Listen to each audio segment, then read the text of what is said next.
Madame, Mademoiselle, Monsieur, bonjour et bienvenue dans ce magazine où nous poursuivons notre rencontre avec Philippe Georges, historien médiéviste, conservateur honoraire du Trésor de la cathédrale de Liège et conseiller scientifique à l'Université de Liège. Philippe Georges, bonjour. Bonjour. Vous avez publié un livre à nouveau assez impressionnant, Art et patrimoine en Wallonie, des origines à 1789, essai de synthèse à la lumière des collections américaines et européennes.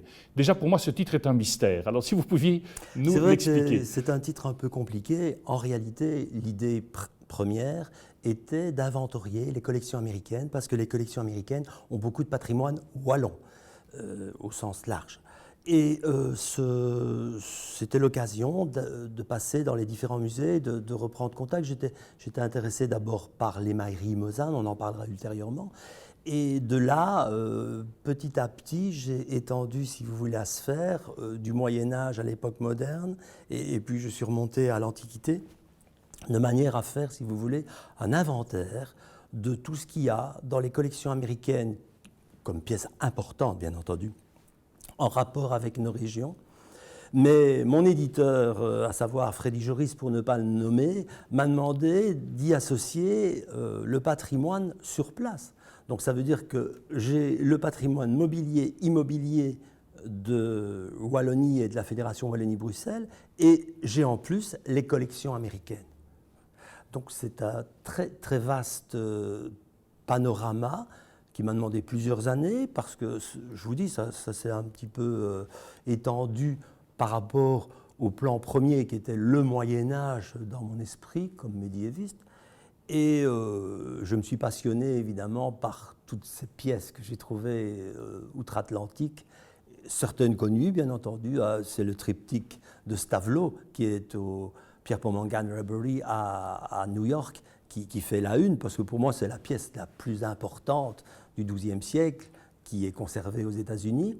Et c'est d'ailleurs lors d'un voyage où on espérait emprunter la pièce, profitant des travaux à la bibliothèque, la Pierpont Morgan Library, on se dit on va profiter des travaux pour demander si on pourrait emprunter la pièce pour l'exposer à Stavelot.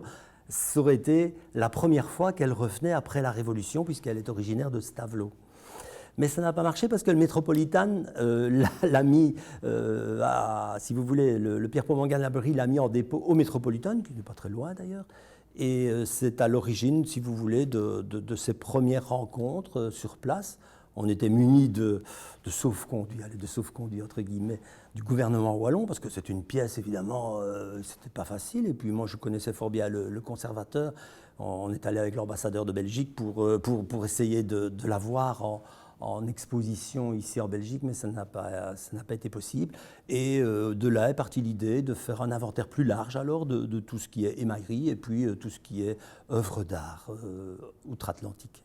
Comment est-ce que ces œuvres ont traversé l'océan? Donc c'est la Révolution, évidemment, qui est à l'origine, pour celle-là en particulier, qui est souvent à l'origine de cette dispersion des œuvres. Et évidemment, outre-Atlantique, ce sont les collectionneurs privés qui les ont achetées. Pierpont Morgan Library, donc Morgan l'a acheté, et puis sa collection est passée de Londres à New York. Et les collections privées ont été à l'origine de la constitution de différents musées, le Metropolitan, ou alors du côté de Los Angeles. Enfin, tous les différents grands musées sont à l'origine fondés autour de collections importantes et de collectionneurs qui ont écumé un petit peu nos régions et qui ont acheté comme ça après la Révolution des œuvres importantes, et même parfois des œuvres d'immobilier qui sont parties à un cloître entier ou que sais-je moi, des cheminées ou des éléments immobiliers des vitraux qui sont partis outre-Atlantique. Alors il fallait faire le tri, voir ce qui était important pour l'art wallon. C'est une expression aussi que j'utilise volontiés là-bas parce que c'est l'art en Wallonie. Mais c'est un peu compliqué aussi. Vous voyez, c'est un peu compliqué pour nous, alors qu'on parle d'art flamand sans problème, de notre connaissance comme région avec des œuvres magnifiques et enfin pas malheureusement, c'est l'histoire, qui sont, disons, disséminées dans différentes principautés. Donc on a toute une série de principautés en Wallonie, Et c'est dans ces principautés qu'on trouve ces œuvres et qui, par la suite, vont connaître le chemin de l'exil. Heureusement d'ailleurs, parce que c'est grâce aux collectionneurs américains que beaucoup ont été sauvegardés. On peut s'en réjouir. Et quand on a la possibilité, je ne sais pas moi, la Vierge d'Oigny qui est au Metropolitan est venue en exposition ici à Liège il y a quelques années pour une exposition qu'on avait intitulée « 2000 ans d'art wallon ». Donc parfois on parvient, quand c'est une œuvre un peu moins importante, à en obtenir le prêt. Ce n'était pas le cas pour le triptyque de Stavelot, mais sait-on jamais, peut-être qu'un jour il reviendra pour une belle exposition. Mais il faut encore que les Wallons aient l'ambition de leurs expositions et les moyens, parce que nos amis flamands, par contre, hein, quand on parle de Bruegel, ou quand on parle de Van Eyck, ou quand on parle de Rubens, mettent les moyens qu'il faut pour de grandes expositions. Moi, j'aimerais bien aussi que la Wallonie ou la Fédération Wallonie-Bruxelles s'investissent dans de grandes expositions qui permettraient un peu de faire l'inventaire que j'ai fait. Il y a 900 photos dedans aussi, hein, parce que ça permet aussi d'avoir une vue illustrée. Oui, il est richement illustré, votre ouvrage. Hein. De ma petite carrière, j'ai rarement fait un livre avec 900 photos. Ce n'est pas facile d'abord de les trouver, de faire soi-même les photos ou de faire appel évidemment à des spécialistes, à des photographes, mais aussi de les aligner dans cet ouvrage qui est chronologique, donc qui va des origines de la préhistoire jusqu'à 1789. Il fallait choisir une date. Et mon ami Freddy Joris a fait une introduction, lui, de 1789 jusqu'à nos jours, avec toute la peinture, enfin je pense à la peinture qui est connue, la peinture wallonne du 19e et du 20e siècle, pour expliquer un peu l'intérêt des Américains pour l'art de nos régions. À part cette pièce qui est la couverture de votre livre, le triptyque donc de Stavelot, est-ce qu'il y a d'autres pièces qui vous ont touché dans vos découvertes aux États-Unis ? À Washington, je dois avouer que parmi ce qu'on appelle les highlights, les œuvres majeures du musée de la National Gallery à Washington, il y a 5 œuvres qui sont reprises et il y en a 4 qui ont des racines. Je ne vais pas entrer dans les détails, mais des racines wallonnes. Donc, qui ont été soit faits par des gens de nos régions, soit qui ont séjourné chez nous, soit qui sont liés d'une manière ou d'une autre à notre Wallonie, quoi. Donc c'était émouvant de voir ça.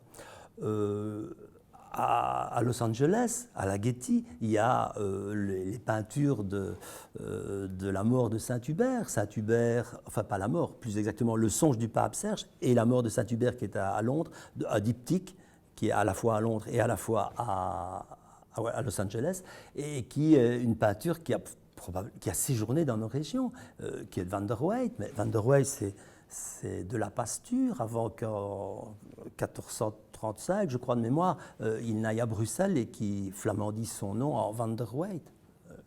Roger de la Pasture, Roger Van der Weydt. Cette peinture de l'atelier de Van der Weydt est assez émouvante, il y a longtemps que je la connaissais, mais vous savez, pour un historien de l'art, c'est toujours très très bien de pouvoir observer l'œuvre sur place et de pouvoir, disons, l'examiner. Oui, j'ai examiné à Boston, par exemple, les émaux. J'ai eu les émaux Mosan, on en reparlera peut-être une autre fois. Les émaux Mosan en main, j'étais dans le coffre-fort. Oui, des choses qui me restent à l'esprit, qui sont très, très heureuses et qui me permettent aussi de recouper toute une série de relations que les historiens de l'art ont eues ces dernières années, et si vous voulez, d'actualiser un petit peu la recherche scientifique dans ce domaine-là. Ce n'est pas rien qu'un livre de synthèse, il y a dedans quelques découvertes scientifiques en plus.